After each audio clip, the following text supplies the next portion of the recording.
Obično dan počinje time da moram prošetati psa. Dobro, to je isto dobra terapija. Tako je. Stvarno je anksiolitički ima učinak na mene. Poslije vježbanja kava, ovaj puta... Tako kasno pijete kavu?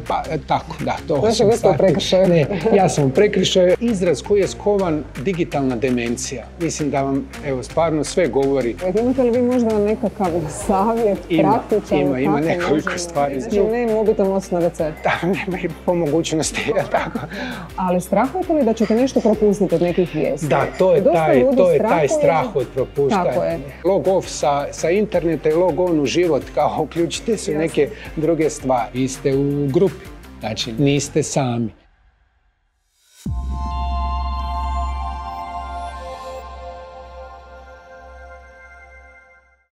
Poštovani gledatelji, dobar dan i dobrodošli u novu epizodu INA podcasta. Današnja epizoda bavi se mentalnim zdravljem, budući da je Svjetski dan mentalnog zdravlja, a moj gost je psihijatar Davor Bodor iz Klinike za psihijatriju Sveti Ivan u Zagrebu. Dobro nam došli. Dobar dan i hvala na pozivu. Evo, kasno poslijepodne, htjela bi odmah krenuti zapravo sa jednim pitanjem vezanim za kavu, zanimljivo je da ne zaboravim. Rekli ste zapravo da kava isto ima dobar utjecaj ako se s njom ne pretjeruje na naše zdravlje. Možemo li reći za mentalno zdravlje? Pa, možemo reći i za mentalno zdravlje. Ja mislim da kava za početak ima taj neki svoj, ajmo reći, kemijski učinak na način da utječe i na naše raspoloženje, da poboljšava fokus, nekako, ajmo reći, kognitivno funkcioniranje. Međutim, ispijanje kave, naravno da kod nas ima i nekakvo šire, puno šire značenje, socijalno značenje i dio je socijaliziranja. Zato je kava sama po sebi nosi puno učinaka. Kad smo s drugim ljudima, kada pričamo i razgovaramo o nekakvim svojim brigama, problemima i tako dalje, i to ima, možemo reći, jedan psihoterapijski učinak na nas, nešto što zovemo kao ventilacija, nešto što zovemo dijeljenjem sebe ili svojih problema i što može biti od pomoći za naše psihičko funkcioniranje. Tako da kava je dobra, kao i puno stvari. Ali ako ne pretjerujemo. Tako je, kao i puno stvari u medicini. 2 do 4 otprilike. 2 do 4 u odnosu na količinu kofeina, gdje mi zapravo možemo unutar te doze maksimalno iskoristiti taj benefit koji ispijanje kave recimo pruža u odnosu na recimo protektivni učinak vezano za razvoj pojedinih i neurodegenerativnih bolesti i tumoroznih promjena jetre, ali i u odnosu na ovaj dio poboljšanja fokusa, koncentracije, budnosti i tako dalje. Evo, mi u Fresh Corneru imamo stvarno sjajnu kavu, tako da mi je drago da ste nam došli na kavu. Ipak pričat ćemo zapravo o psihohigijeni u kriznim vremenima. I sada prije nego što definiramo psihohigijenu, živimo li mi u kriznim vremenima? S obzirom na to da bi možda moglo biti pitanja da li nemamo krizna vremena, ali čini se da sve ovo što se događa u svijetu, svi ovi nemiri, ratovi, nestabilnosti, utječu na ljude. Slažete li se? Slažem se. Ja bih rekao da živimo u vrlo kompliciranim, teškim i zahtjevnim vremenima koja zahtijevaju od pojedinca jako puno prilagodbe i mislim da je upravo u tom dijelu upravo zato važna psihohigijena, možda važnija nego ikad prije. Puno je važnije promišljati o tome kako to sve utječe na mene, analizirati sebe, svoje reakcije, a na kraju krajeva i ovako teškim i kompliciranim vremenima naći neki svoj mir, odmak, odnosno nekakvu oazu gdje bi se čovjek mogao posvetiti sebi i bliskim osobama iz svog okruženja. A kad kažemo psihohigijena, što to točno podrazumijeva? Kao što, recimo, higijena, kad kažemo higijena, prva asocijacija nam bude, recimo, pranje ruku, održavanje, čistoće tijela i samim time prevencija nekakvih bolesti. Psihohigijena je usmjerena i fokusirana na zdravlje, dakle ne na bolest, i odnosi se na brigu o sebi kroz različite postupke, različite obrasce ponašanja. Na primjer, kroz tjelesnu aktivnost, kroz samosvjesnost, prihvaćanje, opraštanje, kroz nekakve rutine i rituale koji su nama bitni, a koji nam omogućuju da se opustimo i da se odmaknemo od nekakvih stresnih situacija, kroz odnose sa nama bliskim osobama koji su nam s jedne strane jako važni, no s druge strane isto tako u okviru toga su bitne nekakve granice koje mi postavljamo prema drugim ljudima. Tako da psihohigijena obuhvaća niz različitih postupaka kojima je cilj da čovjek bude u što boljem odnosu sa sobom i sa nekakvim svojim sociokulturalnim okruženjem, prema samoj definiciji mentalne, odnosno psihohigijene. Nikada nije dobro generalizirati, međutim kad biste morali reći kako se današnji moderni čovjek nosi sa uspostavljanjem tih granica kad govorimo o psihohigijeni, što biste rekli? Pa možda evo primjer, mi smo imali jedno predavanje na poslu o upravljanju radnim vremenom. I kolegica je između ostalog izrekla jednu rečenicu o kojoj sam se ja dosta zamislio, kako se nosimo. Kaže, koliko ste u stanju reći ne poslu i ne na poslu, drugim ljudima, nekakvim dodatnim obavezama, aktivnostima koje jako utječu i na vašu produktivnost, ali i na vaše psihosocijalno funkcioniranje. Tako da mislim da se moderni čovjek i odnosu na druge ljude, mi druge ljude trebamo. Mi smo društvena bića i tako dalje. Međutim, opet činjenica je da trebamo i imati nekakav osobni prostor, a osobito kad uzmemo u obzir tu digitalizaciju i svu tehnologiju koja je danas jako dostupna, jako raširena, vidimo da smo zapravo ponudili sebe 0,24. Da, ne znam, bio sam na moru, vidio sam ljude koji su na plaži, koji su, 90% vremena bili na mobitelu, nekoliko njih sam vidio, da su na laptopu, znači vjerojatno su... Vi kažete trebamo se vratiti sebe i pronaći vrijeme za sebe. Tako, i onda mi danas često, nažalost, radim to i sama, to vrijeme za sebe provodimo scrollajući po mobitelu. Jer mislimo zapravo da nam je to možda neki način da se opustimo, a zapravo što nam to radi dugoročno? Ili što radi našem organizmu, našem mentalnom zdravlju kada nakon napornog radnog dana na poslu ili ako ljudi imaju neke druge probleme sa zdravljem, financijske i slično, na koji način zapravo onda ta digitalizacija, odnosno provođenje vremena na društvenim mrežama utječe? Digitalizacija, da se razumijemo, nije isključivo nešto što je loše. No, moramo imati na umu da je recimo u svijetu negdje oko 5, mislim da je 2. mjesec ove godine, taj podatak je bilo oko 5,5 bilijuna korisnika interneta. Od svih tih ljudi negdje oko 6% razvije ovisnost o sadržajima na internetu. Do te mjere da smo ovisni o svemu onome što koristimo putem interneta. Najčešće su to u ovome dijelu društvene mreže, zatim, video igre, kod nekih ljudi nekakvi drugi sadržaj.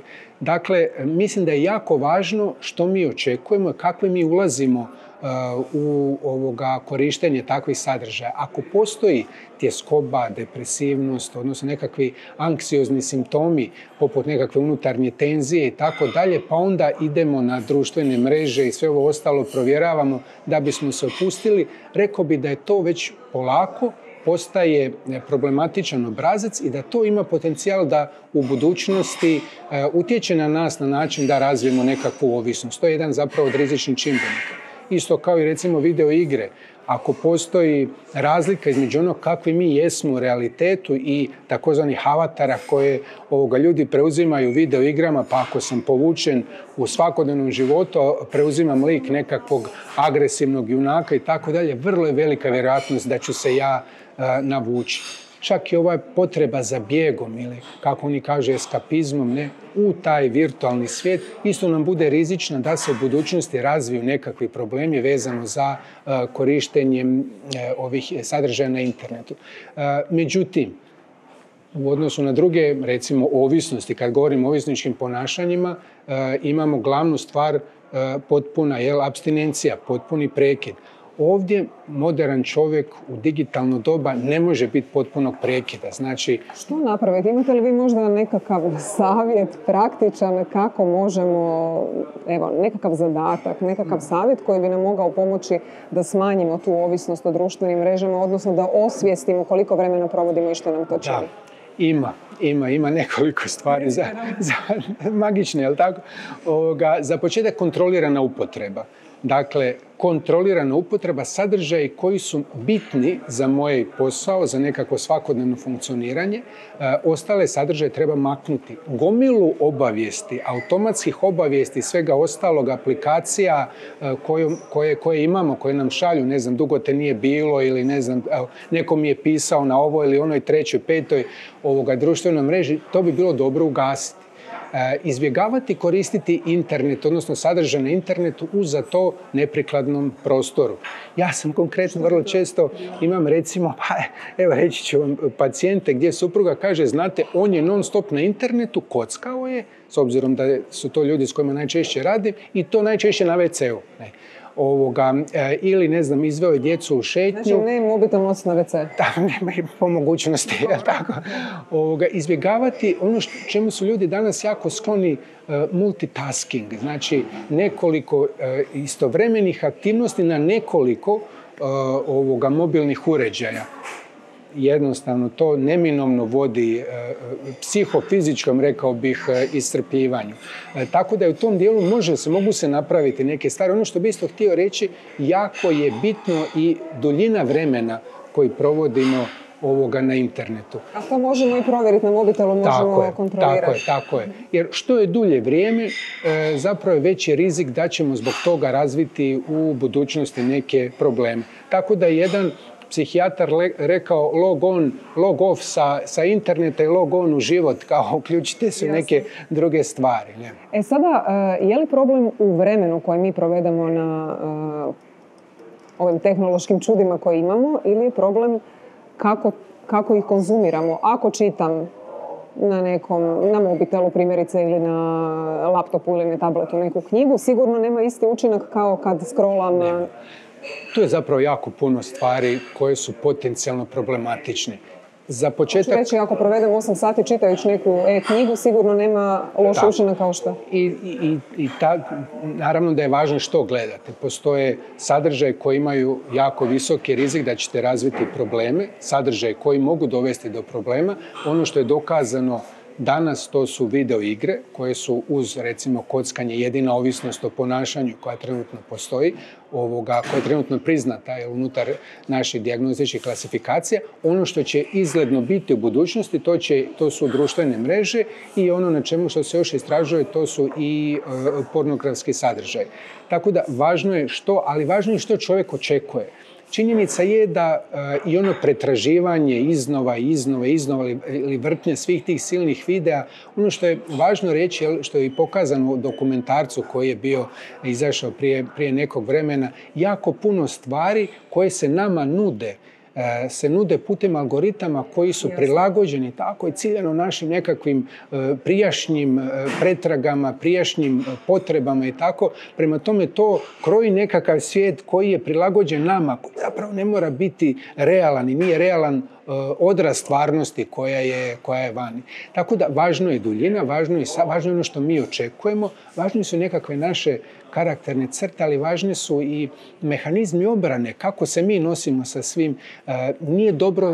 Nije dobro samo pobjeći, maknuti se. Možda maknuti se neko vrijeme dok se nekakve stresne situacije stvari, dok se ne pregrupiram, proanaliziram što ću činiti, ali sama potreba gdje je jedino rješenje zapravo odmak nije dobro u konačnici. Ja vam mogu iz osobnog iskustva reći da provođenje vremena na društvenim mrežama koje je duže od sat vremena na dan mi stvarno pričina neku nelagodu, da sam anksioznija, zaboravljam, odnosno nemam vremena za obavljanje nekih drugih stvari. Mislim da nemam vremena i onda mi postaje nekako normalno da svaki dan isto tako scrollam i to je nekako... Čak i kad uzmete... Nekom ne smeta ono što... Evo, ali izraz koji je skovan digitalna demencija. Mislim da vam, stvarno sve govori oslanjanje do te mjere na sadržaj i ono sve što može ponuditi internet, koliko zapravo mi sebe zapostavljamo, sve ono što mi možemo napraviti, sve ono za što smo stvoreni, koliko smo se zapostavili, ne? Do te mjere da se razvije digitalna demencija. Jasno. Svakako bih vas htjela možda pitati za neko vaše osobno iskustvo, koji su neki vaši mali rituali što se tiče njegovanja psihohigijene? Pa u principu jedna od stvari koje... Vodite li vi računa? Kažu, naravno, nastojim.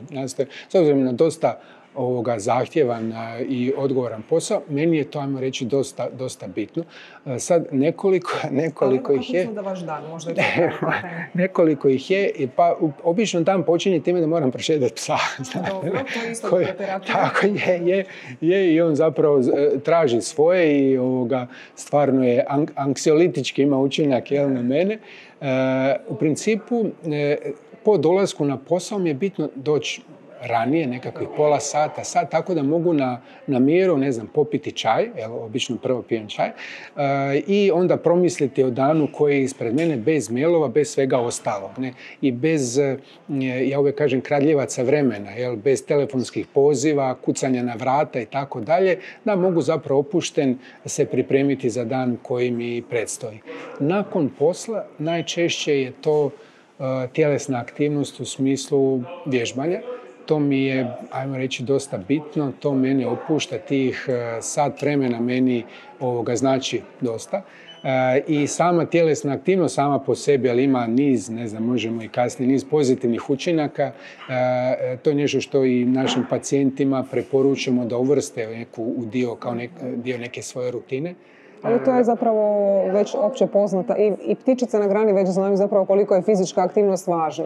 Evo, samo nekoliko zapravo podataka da je jedna meta-analiza recentna pokazala da vježbanje ima antidepresivni učinak koji se može usporediti s lijekovima i sa psihoterapijom. Ali to naravno ne znači da pacijenti, ako su dobili lijek od svog liječnika, ne znači, tako je. Trebaju prestati piti to lijekove. Može biti tako. To je nadopuna i vrlo često zapravo vani kao dio nekakvih smjernica i preporuka se govori o tome da ljudima treba iz te kategorije psihičkih poremećaja sugerirati i nekakvu razinu tjelesne aktivnosti.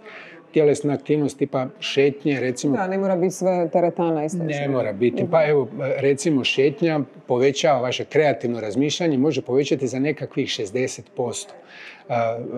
Šetnja kao takva, odnosno tjelesna aktivnost, isto tako sprječava kognitivno propadanje, sprječava razvoj, odnosno djeluje protektivno odnosno na razvoj neurodegenerativnih bolesti, poput Alzheimerove bolesti ili Parkinsonove bolesti.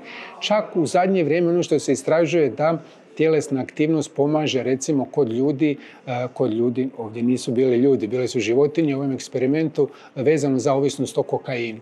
Dakle, mislim da mi puno toga otkrivamo, jer puno toga ona ima nedvojbeno svoje tjelesna aktivnost, učinak i na nekakve, ajmo reći, tjelesne elemente u smislu kardiovaskularnog sustava ili svega ostalog, ali očito ima i psihološki učinak koji se sve više sada dolazi do izražaja i istraživanja sve više potvrđuju značajan učinak tjelesne aktivnosti na, možemo reći, održavanje mentalne higijene, ono o čemu danas govorimo. Vratimo se mi vašoj psihohigijeni. Da se vratimo, tako je. Nakon posla idete vježbati.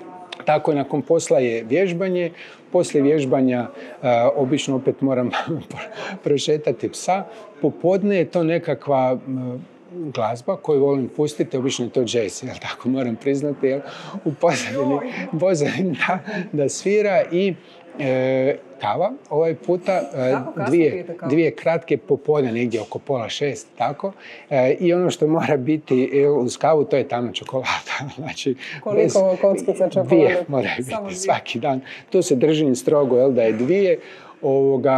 I onda sada, što se tiče ovih večernjih dijelova, obično su to ili prijatelji s kojima se vidim, nekako druženje s njima, vikendom su to, kina, šetnje i tako dalje. A vaš mobitel gdje je za to cijelo vrijeme? U principu ja nastojim biti što manje na mobitelu. Moram priznati da me, kada dođem doma, da ja obično stavljam na bešumno. I onda kasnije vidim ono što mi nije hitno i ono stvari koje su vezane u posao, obično idući dan, onda nastojim regulirati. Ali strahujete li da ćete nešto propustiti od nekih vijesti? Da, to je taj strah od propuštanja. Tako je. Ali ne samo da je strah od propuštanja. Često ljudi znaju reći, pa kako ne pratiš, to je jako važno zbog opće informiranosti i slično. Ja moram priznati, između ostalog sam i sa studentima, sa mladim ljudima, evo da tako kažem, pa smo zajedno zaključili da smo i ja preuzeo od njih ovaj strah od propuštanja u radost od propuštanja, što je meni da sam uhvatio sebe, da mi je bilo nekoliko puta da sam osjetio izrazito olakšanje kada sam, recimo, mobitel mi ostao doma. Ne? Otišao sam do grada ili negdje, vidio sam da mi je mobitel doma. Zapravo nemam taj strah. Da.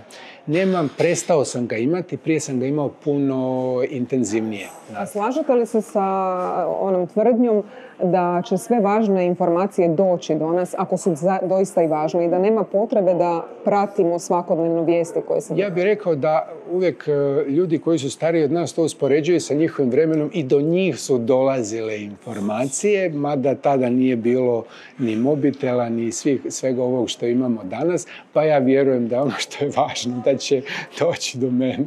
Znači, svi mi koji čitamo vijesti svakodnevno i trošimo nekoliko sati, to isto nije dobro za mentalnu... Pa u principu, mislim, čitam ih i ja, da se razumijemo. Pročitam samo u jednom trenutku sam se zapitao, može da tih vijesti ima toliko, zapravo stvarno, budem drugi dan poslušao, bit će vjerojatno nešto isto, slično, neka reakcija, ali neću puno toga propustiti. Nažalost, ono što se događa, što sam, moram priznati, ja imao iz osobnog iskustva, nekad nas tek nekakvi stresni, traumatski događaj podsjete na važnost nekih drugih stvari u životu. A mi kao ljudi smo skloni onda razmišljati kad se nešto dogodi loše, onda ja odjednom mijenjam, onda se pokušavam, trudim se, uvodim nekakve nove rutine i rituale. Koliko je hrana, ono što unosimo u naš organizam, važno za naše mentalno zdravlje? Jako je važno. Kako utječe na moj organizam ako pojedem nekakav komad mesa, puno povrća, ili s druge strane ako pojedem veliku porciju tjestenine ili nekako pečenog krumpira sa nekakvim masnim, finim mesom iz pečnice? To me sjeti na ono kad sam studirao, pa je jedan profesor rekao sve ono što u životu nije dobro, ne znam, ili deblja, ili diže vam kolesterol, ili tako nešto, ili je zabranjeno. Uglavnom, htio bih reći da je hrana ima svoj nutritivni dio koji nam je bitno za održavanje, ne znam, naše funkcioniranje, bazalni metabolizam i sve ostalo. Međutim, ono s čime se mi susrećemo, osobito kolega koji i radi na takvom odjelu, odnosno dnevnoj bolnici, postoje i određena naša emocionalna stanja i promjene u nama gdje se mijenja i naš odnos prema hrani. Od takozvanog emocionalnog prejedanja, na primjer kod ljudi gdje i sama svjesnost unosa hrane je daleko manja, to postaje nešto automatski, nešto čemu ne pridajemo toliki značaj. Isto tako, kad govorimo o ritualima i svemu ostalom, jedna od stvari koje često znam pacijentima preporučiti, dobro, ne znam, narušeni su odnosi, bili zbog ovisnosti i tako, što bi mogli dalje, recimo, šta kažete na jedan nedjeljni ručak? Ne? Vi, supruga, djeca, svako će neko nabavlja namirnice, neko kuha, neko stol posprema, neko će prati suđe i tako dalje. Svako nešto. To nije samo hrana, to je i opet obiteljski ritual u kojem se može razgovarati o odnosima, o problemima i prostor gdje ljudi mogu biti zajedno nakon jednog, ajmo reći, napornog tjedna ili konkretno u ovom slučaju mogu biti zajedno nakon što su bili udaljeni jedni od drugih, ne znam, mjesecima, a neki godinama. Tako da mislim da hrana ima puno šire značenje od onoga da idemo i samo onoga što jedemo, i kvalitativno i kvantitativno. Ali kada govorimo o emocionalnom prejedanju, budući da ste ga spomenuli, kada nam je loša psihohigijena, onda ćemo puno češće posegnuti za namirnicama koje nisu zdrave. Ne samo da nisu zdrave, sve namirnice su u redu ako ih naravno jedemo u normalnim količinama, međutim doći će do onog prejedanja, kad samo jedemo da bismo zadovoljili u sebi taj nekakav nedostatak. Tako je. I to je ono gdje s jedne strane imamo da ljudi popunjavaju prazninu u sebi, tako u nekim slučajevima prejedanjem.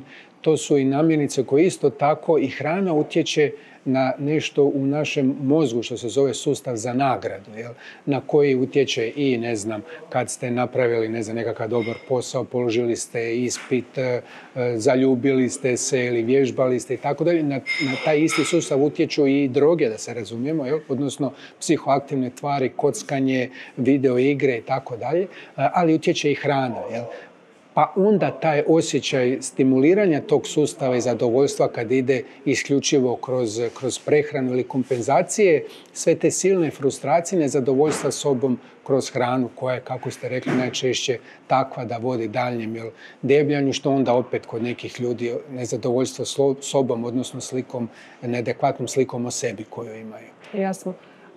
Rekli ste ranije da su jako važna rutina i navike kakve imamo. I sada ljudi će često reći da, čujemo u podcastima, čujemo u različitim emisijama, svi kažu trebaš zdravo jesti, trebaš se kretati i tako dalje. Ali kako zapravo, koje je rješenje za usvojiti takve obrasce ponašanja? Da. Znači, što trebamo napraviti da bismo zapravo postali osoba koja bi trebala raditi to sve? Tako, ja bih rekao da općenito ljudi, danas smo mi izloženi sa jako velikom broju različitih informacija. Nažalost, i na ovim društvenim mrežama i na internetu postoje ljudi, vrlo često nekvalificirani ili nedovoljno kvalificirani, koji nude nekakve savjete za vrlo ozbiljna zdravstvena psihička stanja, odnosno za psihičke probleme, i nude rješenja koja su ne samo neosnovana, vrlo često su ta rješenja jako brza i oni naglašavaju učinkovita. Tako da se onda ljudi rješenje za svoje probleme, za svoje nekakve ili životne krize u kojima se nalaze ili psihičke bolesti, konkretno ovdje, traže na takvim mjestima i uzimaju, ajmo reći, sve zdravo za gotovo. Upravo iz razloga jer su danas i informacije, takve stvari široko dostupne, a mi neselektivno pristupamo svemu tome i nastojimo, mislimo da se to sve skupa može odnositi i na nas. Jednim dijelom je to u redu da se neke stvari, ajmo reći, populariziraju i tako dalje, međutim vrlo često se u svemu tome krije nekakva zamka. Ljudi se okreću od onog što je pokazano, dokazano, učinkovito, a to su medicinski postupci, to su recimo što se tiče psihičkih poremećaja ili psihičkih problema i psihoterapije i pojedinih lijekova i tako dalje. Okreću se stvarima koje nude nekakva instant, brza rješenja. Ali kako prepoznati, nažalost, to sve vidimo na društvenim mrežama jer je to ljudima naravno najdostupnije. Koji bi bio vaš savjet ljudima? Kako procijeniti što je relevantno, a što nije relevantno za njih? Naravno da ljudi neće prestati gledati na društvenim mrežama ili slušati neka rješenja koja zvuče možda primamljivo. Ja bih rekao da je za početak važno kada potražiti stručnu pomoć. Znači, promislite za problem koji imate, sjetite se da postoji stručna pomoć. Konkretno ja radim s ovisnicima o kockanju. Ne jednom sam se susreo sa ljudima, sa obiteljima gdje je recimo jedna majka rekla, znate, ja bi sina odvela, slušala sam da je hipnoza odlična. Eko, gospođo, ja sam pregledao desetke, možda sad već i stotine znanstvenih radova, stvarno se nigdje ne spominje hipnoza. Znači, to zbilja nije nešto što vam ja mogu preporučiti, moj vam je savjet da to ne radite. Ne. Druga obitelj je došla i rekla, ne znam, mi smo mislili, postoji nekakvi ljudi koji nude, ajmo reći, neke specifične psihoterapijske tehnike koje nisu niti registrirane, koje nemaju po meni nikakav učinak. Ja uvijek ljude upozorim, pazite ko će to raditi sa vama, raspitajte se da li ta osoba ima iskustva, možete meni reći, pa ću reći da li je to neko ko je radio i ko je pomagao ljudima, jer radi se o vašem zdravlju. Mislim da je u redu promisliti o svom problemu na način što se to sa mnom događa. Ako je to problem koji mene muči sada već što se tiče recimo kada govorimo o psihohigijeni nekakvih psihičkih problema koji su se, pa ako je to problem koji mene muči, ne znam, tjednima, mjesecima, ako vidim da ne spavam, da sve teže funkcioniram, da su nekakve moji pokušaj da ja to riješim kroz razgovor sa, ne znam, prijateljima ili kroz neke stvari koje sam ja radio, ne znam, šetnjom, vježbanjem, promišljanjem, čitanjem i tako dalje, nije mi pomoglo. Mislim, vrijeme je za stručnu pomoć, nije vrijeme za društvene mreže.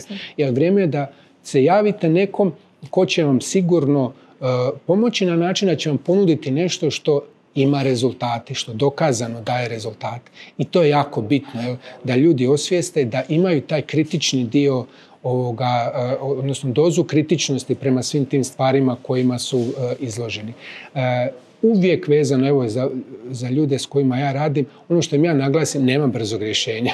Što se tiče situacije u kojoj se nalazite, neko ko vam kaže da ćete jednom doći, ta majka je rekla, znači jednom, dva susreta je bilo i hipnoze i da nestane, to nema, rekao, to ne postoji.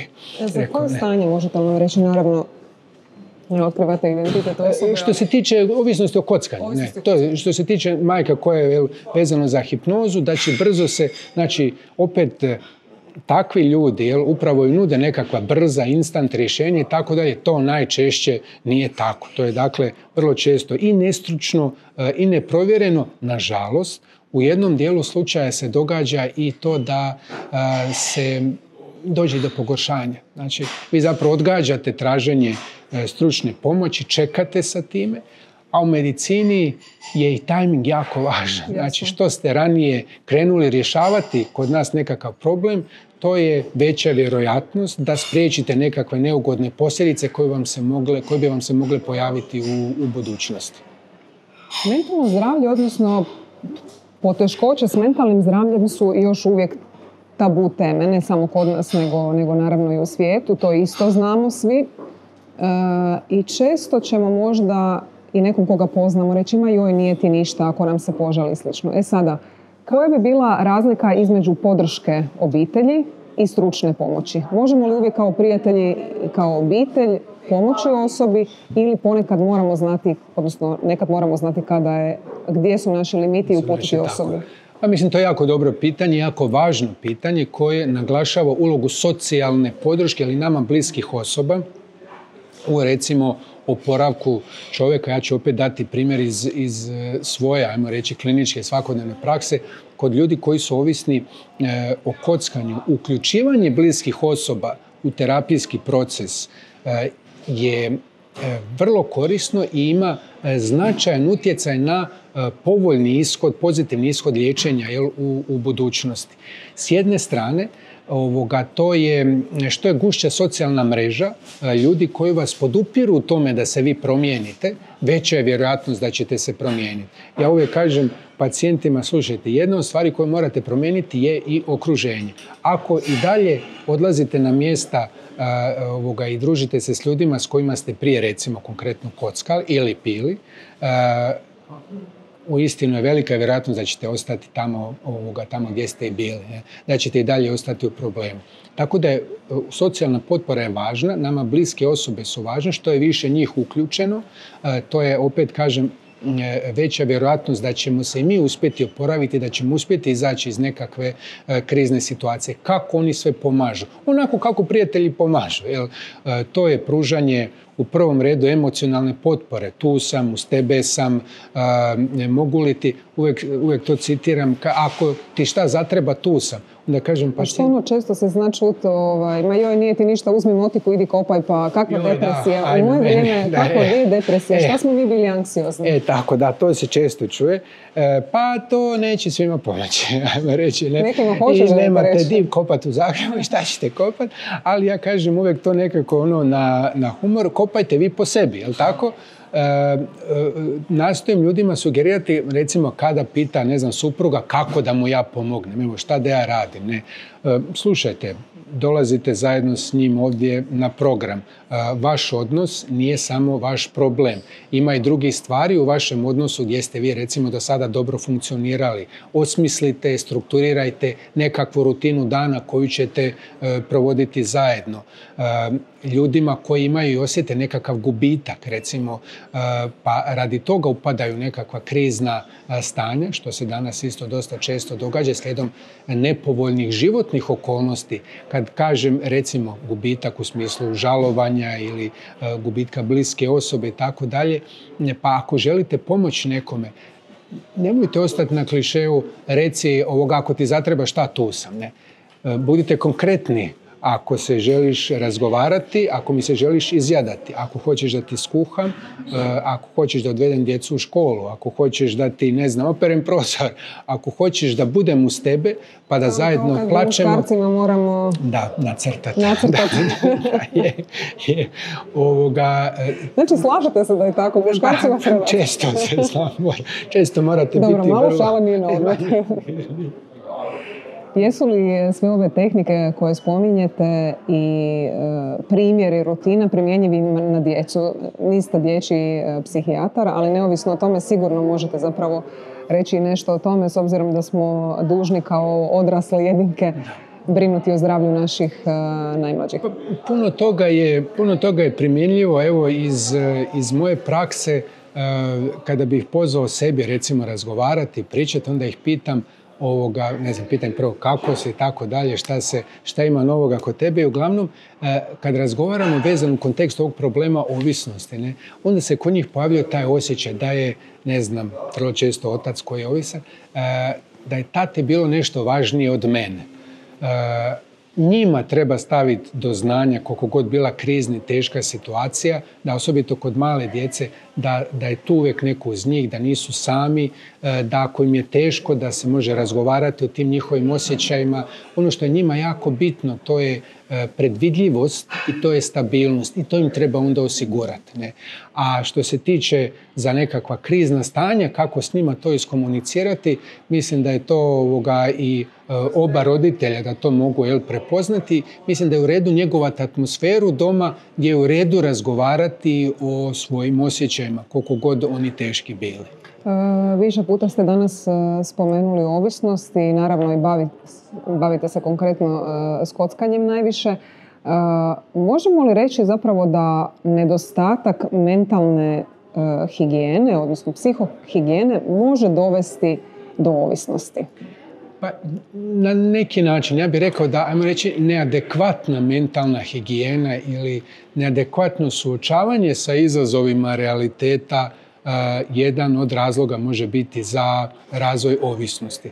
Vrlo često u našoj praksi se vidi jedan obrazac ponašanja, to je izbjegavajuće ponašanje ili suočavanje izbjegavanjem. Jer mi je neugodno nositi se sa nekakvom stresnom i zahtjevnom situacijom ili mi se neugodno nositi sa osjećajima, svojim emocionalnom uznemirenošću koji nekakve situacije ili neke životne okolnosti ili neki ljudi izazivaju kod mene. Jedan dio ljudi u okviru ovog izbjegavanja ide prema autodestruktivnom ponašanju, odnosno jedan dio ljudi ide prema razvoju ovisnosti. Ovisnosti imaju, zato i jesu ovisnosti. Dakle, oni isto tako djeluju na taj naš sustav nagrade i sve ostalo. Ovisnosti nude, psihoaktivne tvari nude to inicijalno olakšanje. Međutim, dugoročno problemi su daleko većeg intenziteta, problemi zbog kojih ste počeli recimo konzumirati alkohol, uzimati recimo kokain ili kockati, s time da nakon nekog vremena, osim te silne nezadovoljstva, depresivnosti ili anksioznosti, sad imate problem ovisnosti. Ne? Tako da sve to utječe na razvoj, postoje ti tipični obrasci recimo razvoja što se tiče na primjer ili ovisnosti o alkoholu ili što se tiče ovisnosti o kockanju, gdje postoje nekakvi, prije same ovisnosti postoje nekakve psihičke poteškoće i onda ljudi u ovisničkom ponašanju ono što mi kažemo, mi to zovemo obrazac samo liječenje ili automedikacije, traže i odmak i nastoje, imaju tu fantaziju da pomažu sebi. Kada su u tom ovisničkom ponašanju i dovoljno dugo vremena, opet ima taj dio. Meni je bilo, jedan pacijent je to slikovito mi rekao, znate, meni nikad neće biti tako dobro u životu kao kada sam, on je konkretno kockao. Ne? Da, nažalost. Okupiranost cijelog tog sustava i sve te promjene koje se u nama događaju vode tome da ljudi zapravo nemaju predodžbu da postoji svijet i izvan ovog ovisničkog obrasca. Samo da bi do toga dijela došli moramo prestati. Moramo se javiti na liječenje, moramo potražiti pomoć kada uđemo u ovakav, ajmo reći, začarani krug ovoga ponašanja, bijega od neugodnih situacija, bijega od neugodnih afektivnih stanja i razvoja ovisnosti. Jasno. Gdje se obratiti? Koja je prva neka instanca kad primijetimo da imamo nekakav problem, kad prepoznamo kod nas primjerice da nam nedostatak ili neadekvatna psihohigijena remete normalan život ili ako sumnjamo da smo ovisni, kockanju, drogama, alkoholu i slično, kome se prvo obratiti? Ja uvijek kažem, evo, kod nas, što se tiče konkretno vezano za kockanje, nekoliko je stvari. Na početku smo pričali kako 10 godina sam u ovoj dnevnoj bolnici za ovisnost o kockanju. Prije 10 godina je bilo puno manje mjesta gdje ste se mogli javiti za pomoć nego što je to danas. Danas se možete javiti nama u dnevnu bolnicu, odnosno možete poslati mail. Vrlo često, evo, svaki tjedan... Bez da se prije javimo liječniku opće prakse. Ne morate se nigdje opće prakse. Možete poslati, evo, nama će doći taj mail ili na našu upravu bolnice ili meni, odnosno kolegici, gdje ćete reći, ja ne znam, Davor Bodor, javljeno, ne morate se uopće predstaviti, čujte, moj sin ima problem s kockanjem, ima toliko i toliko godina, očajni smo, ne znamo što da radimo, molim vas pomozite. Dakle, to je tipski mail koji vrlo često nama, ajmo reći, svaki tjedan dolazi barem 2-3 takva maila. Onda vam mi odgovorimo, damo nekakav podršku, potporu, damo nekakav kontakt i dogovorimo taj prvi pregled gdje ćemo onda dalje vrlo specifično vam dati točne instrukcije, preporuke što ćete i kako ćete raditi. Možete zvati naravno telefonski našu kliniku, možete se javiti u centar za krizna stanja, postoji što se tiče ovisnosti, ona infolinija besplatna na koju možete nazvati, reći s čim imate problem, to je 0800 2070 i gdje će vas odmah uputiti sukladno i vašem mjestu boravka i odnosu na vaš problem kome da se javite. Dobit ćete točno... Ovo je jako važna informacija. Tako, dobit ćete... Znači, to je jedan univerzalni broj. Tako je. Njega je pokrenuo Hrvatski zavod za javno zdravstvo, znači 0800 2000 70. I opišete kakav problem imate i oni će vas dalje onda uputiti kome se trebate javiti. Naravno da tu važnu ulogu imaju i doktorice opće prakse i ljudi kod nas dolaze preko centralnog naručivanja gdje se isto javite, pobavite prvi pregled. Danas više nego prije ima, ja bih rekao, način. Ono što je problem i što smo negdje na početku govorili kad ste rekli ljude ipak bude sram, znate. I nažalost imamo tu situaciju da se ljudi teško odlučuju potražiti pomoć. Zato i ovakvi podcasti, ovakve teme, dobro je o tome dosta govoriti. Dobro je to destigmatizirati. Ljudi očekuju da će biti odbačeni, da će ih drugi osuđivati, ne znam, ili da za njihov problem nema pomoć ili da ta pomoć nije učinkovita. Onda se zapravo otvaraju širom vrata za nekakve metode koje su neprovjerene, nestručne i tako dalje. Ali nekad je dovoljno podijeliti kako se osjećate sa susjedom, s prijateljom i shvatit ćete zapravo da možda i ja imam sličan problem i bit ćemo lakše. Tako i to je vrlo isto jedan od čestih načina kako ljudi dođu kod nas i pitam kako to da ste se javili, što je bio povod. Znate, moj susjed je bio, ne znam, kod vas ili moj susjed je imao problema ili prijatelj sa ovom bolešću, rekao mi je da mu je to i to pomoglo i evo mene. Znate, ne. Tako da ima učinka.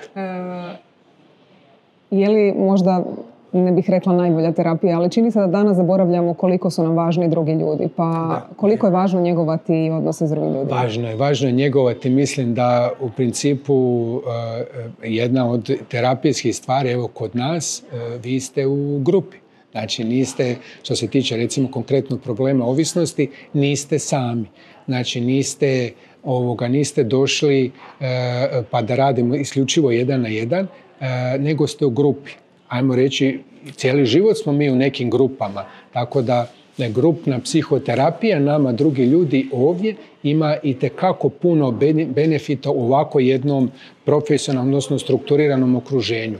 Vani u životu, naravno da su nam bliske osobe važne. Važno je kad s nekim imamo podijeliti, požaliti se, neko ko nas prihvati i razumije bez osuđivanja. Ali ako činimo neka dobra djela možda ljudima koje ne poznaju.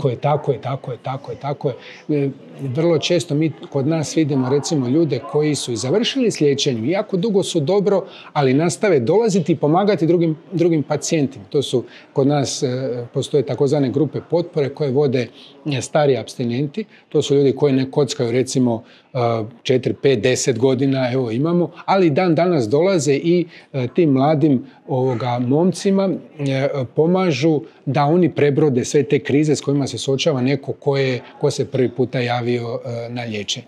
Jasno, evo ako će neko iz ovog podcasta se isto ohrabriti, zatražiti pomoć kod vas ili preko... Tako, mislim da je baš zato su ovakve stvari jako bitne, da probaju barem dijelom maknuti tu stigmu, jer činjenica je konkretno da što se tiče recimo problema ovisnosti ili ove specifične ovisnosti s kojom se ja bavim, to je ovisnost o kockanju, nažalost manje od 10% ljudi koji su u problemu će se javiti i potražiti stručnu pomoć. Ne? Dakle, 90% ljudi pokušava sam, neki muče se, neki uspijevaju u tome, većina zapravo neće uspjeti. Znate.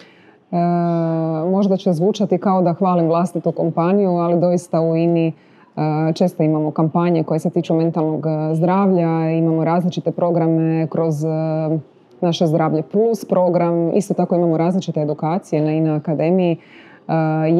Jedno od tehnika je i autogeni trening, evo baš to za taj trening se naši kolege mogu prijaviti.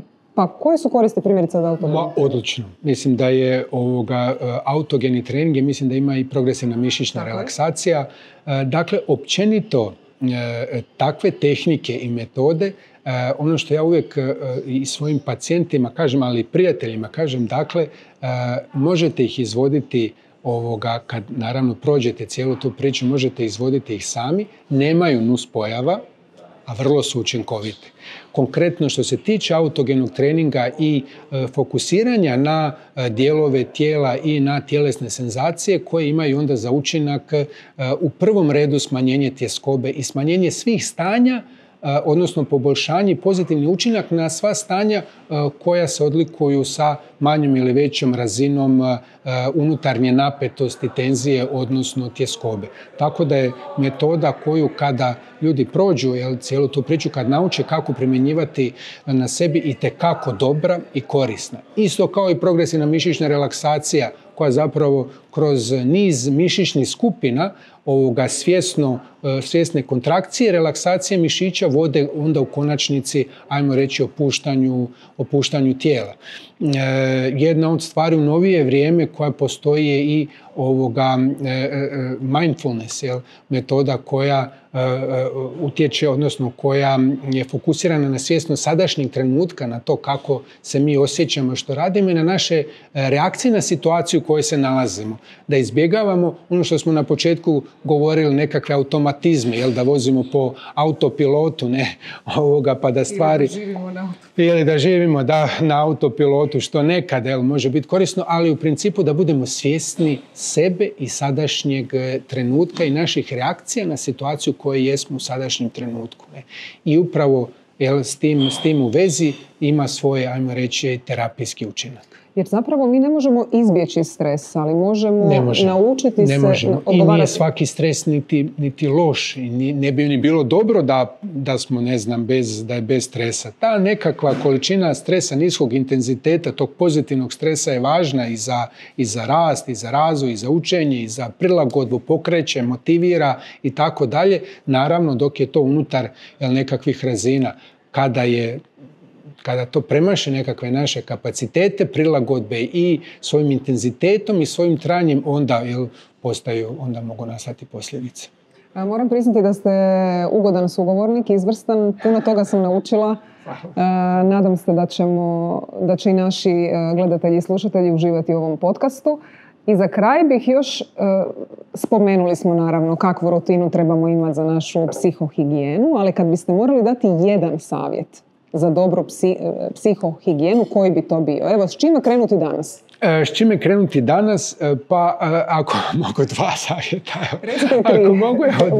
Ako mogu dva, nek bude to ta tjelesna aktivnost koja ne mora biti nekakva strašna, intenzivna, treninzi, teretane, grupe i sve ostalo. Dakle, nekakva tjelesna aktivnost. Ono što bih htio reći, naglasiti je što ljudi dosta zanemaruju ili uzimaju zdravo za gotovo, to je spavanje. Nismo se dotakli spavanja, ali evo neka smo se mi sad dotaknuli spavanja. To je zapravo spavanje, ali dobro spavanje. Znači, pravilno, kvalitetno spavanje koje je i dovoljno dugo i dovoljno dugo da bi bilo dovoljno kvalitetno. Spavanje u kojem ćemo proći kroz one sve faze koje su važne da se oporavi i naše tijelo, ali da se oporavi i naš um.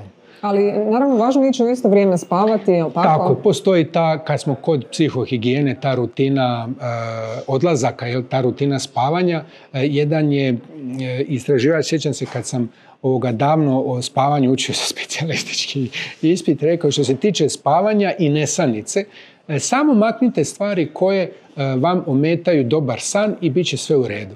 Dakle, ono što je, opet se vraćamo na plave ekrane, zaslone i tako dalje, jako je važno prije spavanja da imamo neki odmak ili pauzu od toga, barem, sat, 2 vremena.